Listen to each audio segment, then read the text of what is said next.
Hey guys, my name is Nick Staloch and this is Adventure Abroad. Thank you so much for taking the time to join me on my journey throughout Italy for my summer study abroad trip. I'm so excited to show you guys all the cool different places and things that I'm going to be doing while abroad. And there's going to be plenty of really cool things coming up.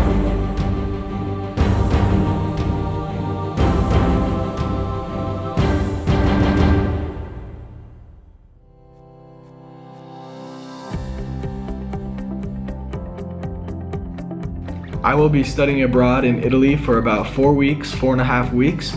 We will be starting in Florence, there for a few days, and then moving to Venice, stopping for a little bit in Verona, and then finally staying for about 2 weeks in Rome. I myself am a business student. I'm studying marketing and sports and media studies at WP Carey at ASU. So I'm a business student, huge sports fan, most likely gonna catch some soccer games when I'm here in Italy. But I'm really excited to take a step forward. Just finished my sophomore year at ASU. Heading into my junior year, I'm really excited to have the opportunity to be abroad and see a new country for the first time. Never left the country before, so this is gonna be a very new experience for me. So here at Adventure Abroad, I'm going to take you through a couple of the different things that a student like myself would be doing during studying abroad, between classes, trying new foods, going to different places around the towns. So places in Florence, different historical landmarks, things of that nature. So we'll be taking you through a bunch of different places like that, showing you some really cool glimpses of the scenery, where I'm going to be staying, what I'll be packing, sort of like the how-to guide, so to speak. Of someone who's studying abroad for the first time, who's leaving the country for the first time. So definitely different packing tips, things like that. So be on the lookout for things of that nature. I'm studying abroad this summer for a variety of reasons, but mostly just to give myself a new experience, give myself something that I've never had before, sort of get out of my comfort zone. I think that when it comes to getting out of your comfort zone specifically, it's something that's very easy to say, it's easy to bring up in discussion, but when it comes to putting those words into action, it's a little bit more difficult. So I'm sort of taking my own advice on this one. I think that going this far out of my comfort zone, going to a new country for the first time, experiencing a different culture, different language, it's going to be incredible. It's going to be something I've never experienced before, and I think that finally putting my words into action is sort of the biggest sort of inspiration behind why I am leaving and why I'm going to study abroad. I'm going to Italy specifically due to a long-standing fascination with the country itself, with the culture, with the history.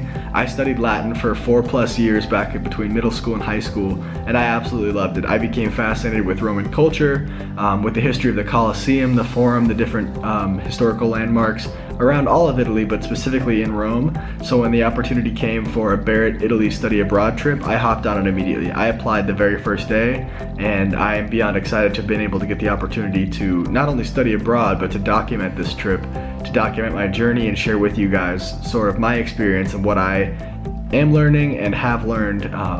We'll include a reflection component to kind of recap what I've been gathering while I'm abroad, but definitely really excited to be in the country that I've dreamt about seeing for years and years. My goals for studying abroad are to slow down. I know that sounds kind of vague, but I think between the day-to-day hustle, especially during the school year, after a couple busy semesters, I'm definitely ready to slow down.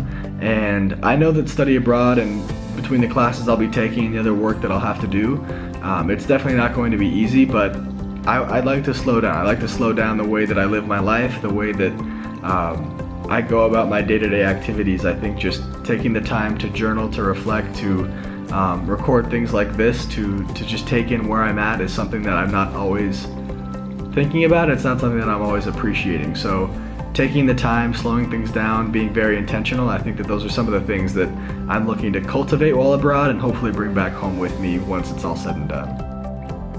Before the plane ride, I think I'll be a little bit nervous. I have a couple different connecting flights from DC to Brussels and then finally to Florence, where our first leg of the trip is.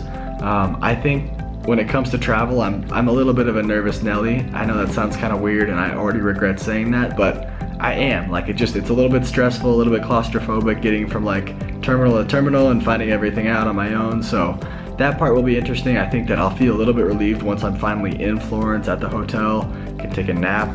I know that jet lag is going to kill me, but I'm excited. I really am excited deep down. I think I have to get through sort of the nervousness and the stress of flying and getting through the gates and finding all the correct terminals, not forgetting my luggage, things like that. So all the little technical things, the logistics, I think that I know will get taken care of, but all have yet to be done. So I think that just prepping for the flight and doing all that sort of logistical stuff, like I said, that's what's gonna make me a little bit crazy, but I'm excited. I really am excited. Once I get on that plane, once I land, get to the hotel, I think it'll start to feel a little bit more real. One quick reminder too, guys, if you want to stay up to the date with all the different things happening, don't forget to hit that subscribe button. Some cool things are coming at you here in Italy. I can't wait to share with you all the different things that I'll be doing, the different places I'll be seeing. I can't wait. I can't put it into words. So don't forget to hit that subscribe button. Stay caught up with everything that I'll be doing, and I'll see you next time. Bye. Thanks.